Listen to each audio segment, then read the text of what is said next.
오늘 우리가 나눌 본문은 교회에서 장로의 직분에 대한 자질과 소양, 품격을 다루고 있다고 말씀드렸습니다.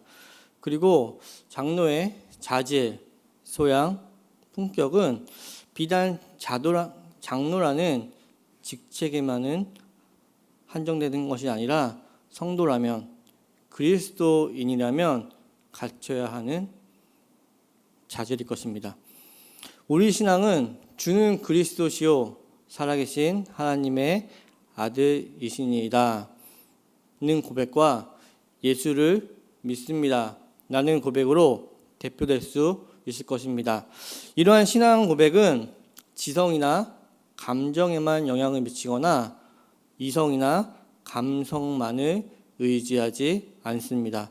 성도인들 각자의 신앙 고백은 결국 성도인들의 전 생애와 삶 전체에 영향을 미치고 있을 것입니다. 그리고 여러분들의 신앙 고백은 여러분들의 삶의 자세와 목표, 방법이 될 수밖에 없습니다. 이런 차원에서 오늘 본문은 여러 가지 사항들을 나열하고 있습니다. 우리가 지금 살펴보고 있는 디모데 후서의 가장 중요한 주제는 거짓 교사들에 관한 경고입니다. 바울은 왜 거짓 교사를 경계해야 한다고 권면하고 있나요? 거짓 교사는 어느 것 하나로 자신의 신앙을 확인하려고 합니다. 그리고 그 하나를 제외한 나머지에서는 신자된 기본을 갖추지 못하곤 합니다. 그들은 자신의 신앙을 어느 한 부분과 내용에서만 자꾸 확인하려고 하고 거기에만 몰두한 나머지 그들은 그리스도인이라면 누구나 겪어야 하는, 가져야 하는 삶의 모든 영역에서의 변화가 그들, 거짓 교사들에게서는 일어나지 않습니다. 그들은 그리스도인이 겪어 나가야 하는 전체의 모습 중에 어느 것 하나 하는 것으로 만족하고 안심합니다. 그리고 그들은 삶의 많은 부분에서 실수를 하곤 합니다. 그러면서 교회에서든 사회에서든 그리스도인다운 모습을 보이지 못하고 갖추어 나가지 못하곤 합니다. 이런 거짓 교사들은 교회에서든 사회에서든 그리스도인의 본분과 그리스도의 품격을 지킬 수 없으며 그리스도인의 삶을 영위할 수도 없습니다. 그리스도인, 성도는 삶에서, 각자의 삶에서 모범을 보여야 합니다. 또한 그리스도인은 진리를 바로 이해하고 바른 신앙을 고백하며 그 고백이 자신의 삶 전체에 변화와 영향을 주고 있는가를 스스로 확인하고 물어야 합니다. 우리는 누군가에게 예수를 믿는다든가 믿으면 어떻게 살아야 한다고 어찌 보면 쉽게 얘기하곤 합니다. 그것은 성도라면 매일 기도해야 하고 성경을 봐야 하고 참아야 하고 사랑해야 한다고 말하는 것일 것입니다. 그러나 우리가 무엇을 해야 된다고 말하기 이전에 먼저 생각해야 할 것은 우리가 무언가를 해서 무언가를 지켜서 그런 과정을 거쳐서 얻어지는 결과가 우리가 추구하는 신앙의 핵심이 아니라는 것입니다. 우리의 신앙은 예수 그리스도를 만나는 것에서 시작합니다. 그리고 우리의 신앙은 예수 그리스도로 맞춰집니다. 예수 그리스도의 만남이라는 것은 우리의 신앙의 핵심이 결국 예수 그리스도 안에만 있고 예수를 만나고 그분에게 붙잡힌 바 된 자로 변화할 때만 신앙이 바르게 생성된다는 것입니다. 우리에게 진리란 예수 그리스도입니다.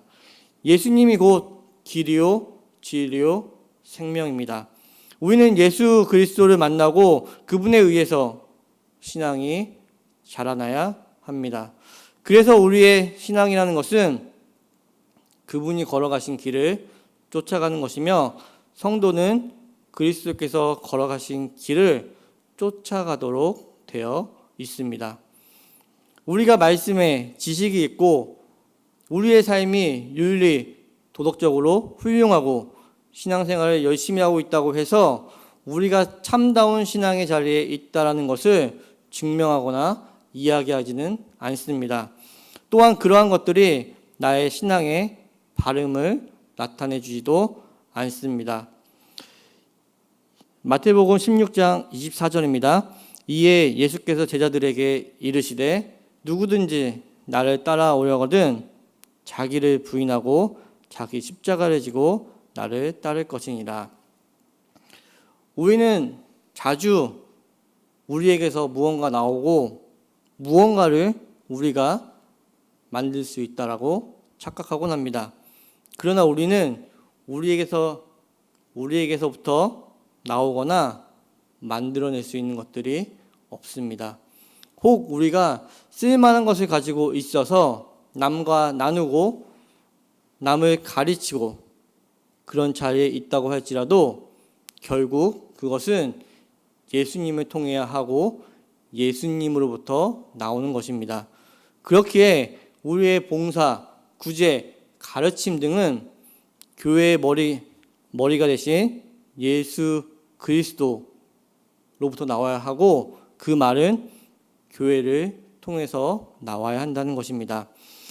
교회의 인도를 받아야 한다는 것입니다. 왜냐하면 자칫 잘못하면 우리의 것으로 나를 증명하여 할 수도 있고 예수님이 아닌 내가 드러날 수 있기 때문입니다.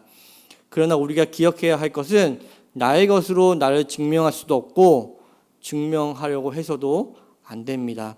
오늘 본문 2절 3절에서는 절제하며 신중하며 단정하며 나그네를 대접하며 가르치기를 잘하며 술을 즐기지 아니하며 구타하지 아니하며 오직 관용하며 다투지 아니하며 돈을 사랑하지 아니하며 등등을 말씀하고 있습니다.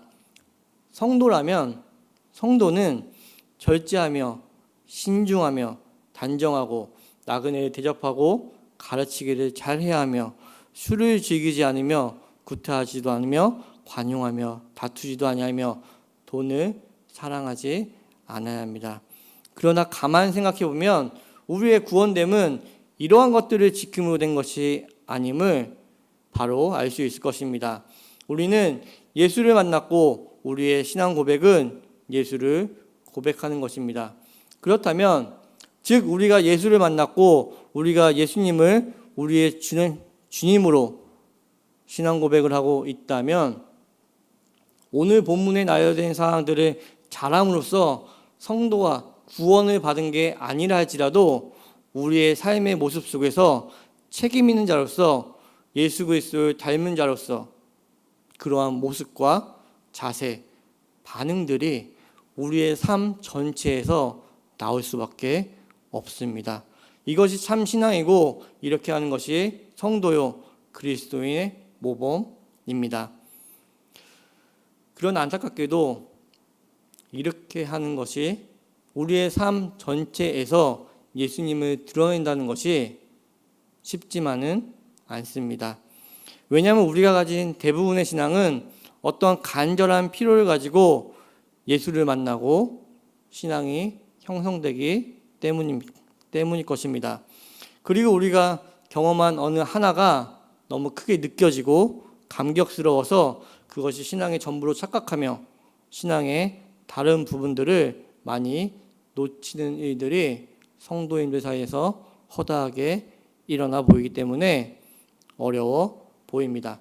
단적인 예로 병에 대해서 치료를 받고 일이 잘 풀리고 그런 경험들이 너무 커져버리면 하나님은 좋으신 하나님, 복 주시는 하나님, 응답하시는 하나님으로만 여겨져서 신앙이 거기에 묶여버릴 수도 있습니다. 또 어떤 사람은 고귀하시고 상식이 있으신 하나님이라는 식으로 어느 한 부분에만 집착할 수도 있습니다. 그렇게 되면 그의 삶의 모든 모습 속에서 신앙의 중요한 본질과 뿌리를 놓치게 됩니다. 우리의 신앙은 그리스도의 마음을 가지고 총체적으로 종합적인 신앙이 균형 잡혀 있어야 합니다. 이러한 사항을 삶의 모든 부분에서 묵상하고 점검하지 않으면 자신도 모르는 사이에 우리의 신앙은 어느 한쪽으로 치우쳐 가기 쉽습니다. 오늘 본문 4절 이하를 보면 자기 집을 잘 다스려 자녀들로 모든 공손함으로 복종하게 하는 자라야 할지며 사람이 자기 집을 다스릴 줄 알지 못하면 어찌 하나님의 교회를 돌보리요 해서 가정을 돌보듯이 교회를 돌보라고 말씀하고 있습니다. 자기 집을 다스리듯 하라는 것은 자기 가정을 다스리듯 하라는 것입니다. 가정은 생명이 탄생하고 길러지는 곳입니다. 가정은 생명을 다스리는 곳이고 가정은 사랑으로 다스려지고 사랑으로 만들어져가는 곳입니다. 교회는 가정과 같습니다. 교회도 가정과 마찬가지로 생명이 다루어지고 생명이 자라나는 곳입니다. 교회 안에서는 여러 부류의 사람들이 모여 있습니다. 자신의 실수를 모르는 사람이 있을 수 있고 성도마다 여러 모양이 있고 하나님의 만남 경험도 서로 상의하며 그 이후의 삶 또한 모두 다릅니다. 교회는 내 기준, 원칙을 일방적으로 주장하는 것이 아닙니다. 사랑보다 경직된 원칙을 적용하거나 기계적인 규칙들을 교회 안에서 내세울 수 없습니다. 교회 안에서는 그러한 것들이 우선시되어선 안 됩니다. 교회는 사랑이 우선시되어야 하는 곳이며 그래야 생명이 자라고 그리스도인들이 성장할 수 있는 그런 교회의 본분을 지킬 수 있습니다. 주님은 수고하고 무거운 짐진 자들아 라고 수고하고 짐진 자들을 부르시고 주님께서 친히 쉬게 하시겠다라고 말씀하십니다. 그러면서 주님은 그러한 주님의 짐이 가볍다라고 마태복음에서 말씀합니다. 주님은 우리를 구원하기 위하여 무한하신 하나님이신 그분이 유한한 존재로 자신을 제한하였습니다. 그리고 전생을 거쳐 율법 아래에 계시고 율법을 완성하셨습니다. 그리고 십자가에 달려 돌아가셨습니다. 그런데 주님은 이러한 가정, 이 짐이 무겁지 않다라고 합니다. 가볍다고 하십니다. 주님의 마음이 무엇인가요? 그것은 우리들이 고백하는 모든 신앙의 고백에 대한 내용일 것입니다. 즉 주님이 가르친 것은 의와 진리와 거룩함. 그 주님은 길이요 진리이고 생명이며 영생, 영광 등등일 것입니다. 이러한 것들이 주님의 마음이고 우리는 이러한 것들을 신앙 고백하는 자들입니다. 이러한 주님의 것들 모두가 우리의 신앙 고백이어야 합니다. 또한 우리의 신앙 고백이 헛된 말에 그치지 않고 개인의 삶의 근간이 되고 힘을 발하고 삶의 내용이 되는 그런 복된 삶을 누리셔야 합니다. 그런 복된 삶을 누리는 세움누리교회 귀한 성도인들이 되시길 주님의 이름으로 축복합니다. 하나님 아버지 감사합니다. 예배를 허락하시어 말씀과 찬양, 기도로 예배드리게 하심을 감사합니다. 세움누리교회 모든 성도님들 말씀을 통해 어느 한 부분이 아닌 균형 잡힌 신앙을 이루어 나갈 수 있도록 인도하여 주시옵소서. 주께서 허락하신 모든 여러 가지 은사들을 통해 내가 아닌 예수님이 드러나게 하여 주시고 그 은사들을 통해 교회가 더욱 견고해지고 건강해지도록 성도님들 한 분 한 분을 인도하여 주시고 그들의 삶의 모든 부분을 함께하여 주시옵소서. 이 모든 말씀 예수님의 이름 받들어 기도드립니다. 아멘.